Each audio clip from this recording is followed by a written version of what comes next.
Hi everyone, I'm back to read you chapter 5. Jack woke up to find May's face just inches from his. Ah! He yelled. Ah! She yelled, pulling back. What were you doing? Jack shouted at her. The princess blushed heavily. I definitely wasn't. I was. You were asleep. I gathered that part, Jack said. For some reason, his mouth seemed wet. Had he been drooling on himself? That's probably what May had been doing so close, laughing at him. Whatever. He certainly wasn't going to give her any more satisfaction about it now. I love waking up to nothing making sense, he said, wiping his mouth and shaking his head. What happened? He glanced around and then nodded at the still sleeping Philip. And why is the prince so lazy all of a sudden? Philip groaned and May blushed twice as hard. Jack looked at her curiously. What's got you so red? She looked everywhere but at him. I didn't know you would wake up on your own, certainly without anyone doing anything awkward or embarrassing. Well, obviously I did, Jack said. What happened? It's a sleeping spell, May told him, gesturing out at the silver gate. Some kind of curse, and we don't have much time to lift it or what? Philip asked, pushing himself into a sitting position. Or everyone still asleep is going to die, May said quietly. The Wicked Queen has dragons on their way. How did you know that? Jack asked, suddenly wondering if girls really could read minds. The girl, Philip said, and then glanced around. Where did she go? What did she tell you? Girl? Jack asked. Wait, she was here too? Too? May said, raising an eyebrow. Never mind, Jack said, trying to hide his discomfort and failing miserably. Still, he wasn't about to tell them about that the girl had spoken to him in his dreams. One eye was bad enough, but two? So, who was this girl? Pretty much what you'd expect with us, May said. Seriously creepy, evil vibe, white circles on her armor thing. Not circles, Philip said, watching Jack a little too closely. An eye. Jack raised an eyebrow, not liking the prince's tone. Like the kind in your head? Purposely playing stupid was the quickest way to annoy the prince, Jack had discovered. Like the one who gave you his sword, Philip said. This would make two of them that have found us. 2 eyes. Jack sighed. Yeah, your math checks out. I get it. What did she tell you?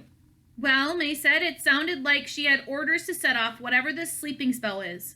But more than that, she wanted us, to go back with her, back to the Wicked Queen. May paused and looked away and then seemed to push herself through the rest quickly. She said that would keep us safe, but if we didn't go with her, we'd only have until sunset tomorrow. After that, the dragons would be here to burn the fairy homelands to the ground. Burned to the ground, Philip repeated, his eyes going wide. But there are thousands of fairies here. They would surely perish. Hundreds of thousands, Jack said quietly. I think that's sort of the point, May added.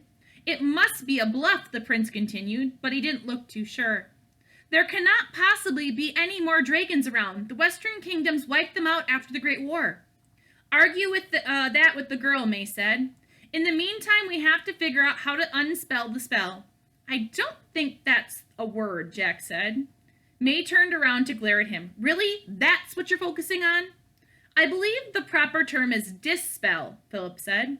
Either way, we better get going, Jack said. He started to move and then stopped and glanced around.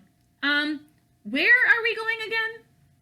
She said we wouldn't be able to figure the spell out without another fairy queen, May said, looking out over the sleeping fairies.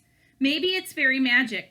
But if that's the case, how did she set it off? Can eyes do magic? No, Jack said. Of course they can, Philip said. Evil magic.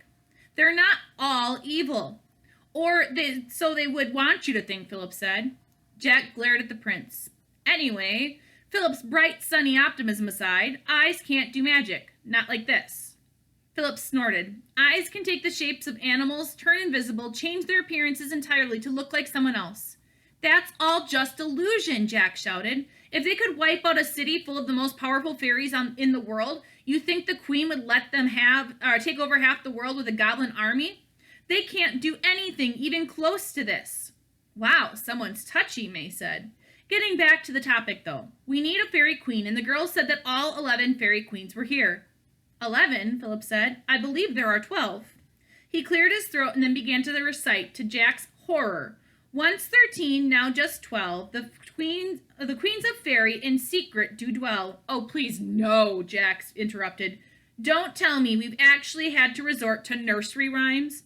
Anyway, we do know that Fairy Queen who is not here, speaking of dragons. Malevolent, Philip said, a catch in his voice. It's not like she's got any kind of love for the other fairy queens, Jack pointed out. Maybe this has something to do with her. Suddenly a fire lit in Philip's eyes. Of course it does. Whoa, someone's all of a sudden sure, Jack said, giving the prince a confused look. Do you remember the story I told you of my father's encounter with Malevolent? Philip said, his voice rising excitedly. A baby princess was born to a king, and all the fairy queens had been invited to bestow blessings on the girl, all except Malevolent.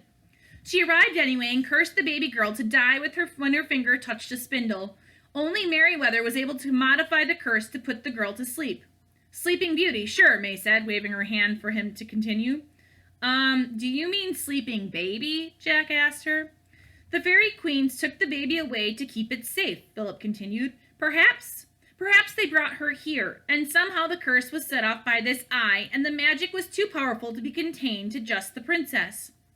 That's a lot of somehows and perhapses, but either way, what other options do we have? Jack asked. We end up saying that far too often, May murmured. We will receive no help from Malevolent, especially if this is her spell, Philip said. She despises us almost as much as she despises her sisters. She didn't want to help us last time either, Jack pointed out, so we just forced the issue again. If you have a better idea. No, just a premonition of great danger, Philip responded. So basically, nothing unusual, May said. Philip smiled despite himself. So back to the Piper, then to Malevolent. Jack found himself clapping a hand on Philip's shoulder. You're just afraid. It's okay. It happens to human beings occasionally. You've probably heard about it. Philip laughed and then brought the Piper's whistle to his lips. Are we ready then? Jack and May looked at each other and nodded. The whistle shrieked in their ears, and again a whirlwind appeared, swirling around, making an uncomfortable amount of noise in the absolute silence of the fairy homelands. Finally, swirling mists pushed in all through them, and they found themselves back in the cave in front of the Piper's stump. Except the Piper's stump was missing its Piper. Instead, there was a familiar-looking knife stabbed right through the old man's pipes. Jack reached a trembling hand out and pulled the knife from the stump, the pipe sliding off of it with no resistance. Isn't that? May asked and then gasped.